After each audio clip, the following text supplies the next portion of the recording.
Assalamualaikum warahmatullahi wabarakatuh. Good morning, student. How are you today? Good.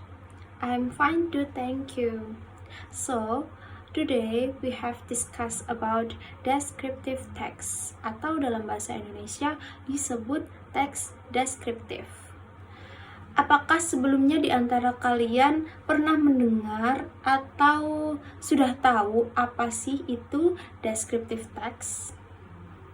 Oke, langsung saja Ibu jelaskan. Descriptive text atau dalam bahasa Indonesia disebut teks deskripsi merupakan satu jenis teks dalam bahasa Inggris yang menggambarkan dengan jelas sifat-sifat yang melekat pada suatu, baik itu manusia, hewan, tumbuhan, maupun benda mati. Lalu, apa sih tujuan dari descriptive text? Tujuan dari descriptive text adalah memberikan informasi dengan jelas mengenai subjek yang digambarkan kepada pembicara. Yang kedua yaitu ciri-ciri dari descriptive text. Yang pertama, menggunakan simple present tense.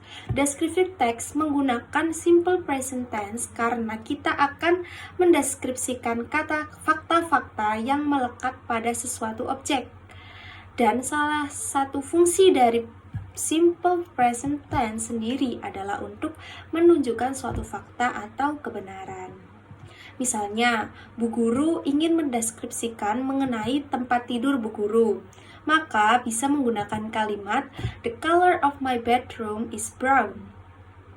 Oke, ciri yang kedua yaitu menggunakan banyak kata sifat atau adjektif.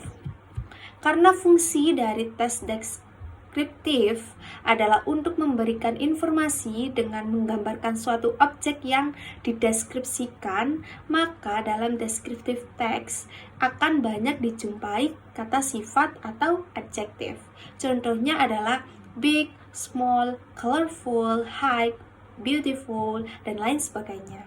Ciri yang ketiga yaitu menggunakan kata kerja penghubung atau relating verb. Relating verb adalah kata kerja yang memberikan penjelasan kepada kata benda yang menjadi subjek dari suatu kalimat. Contohnya is, are, have, seem, appear, feel, taste, dan lain sebagainya. Lanjut, generic structure of descriptive text atau struktur umum teks deskriptif. Descriptive text mempunyai aturan tersendiri mengenai strukturnya, dan di sini ada dua. Yang pertama, identification. Bagian ini terletak pada paragraf utama. Tujuannya adalah untuk mengidentifikasi suatu objek yang ingin dideskripsikan.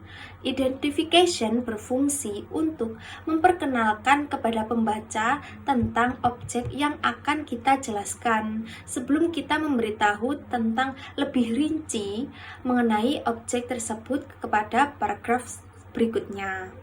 Yang kedua, description. Bagian ini terletak pada paragraf kedua dan seterusnya.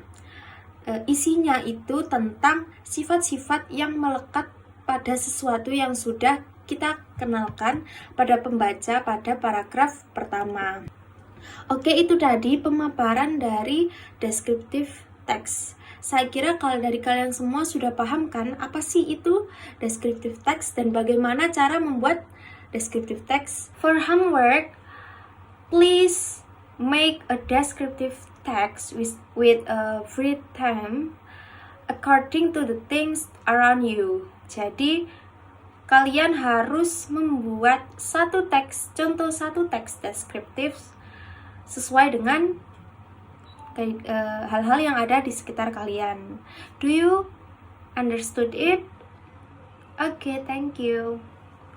So, the last meeting for today. Thank you for your attention. See you next week. Assalamualaikum warahmatullahi wabarakatuh.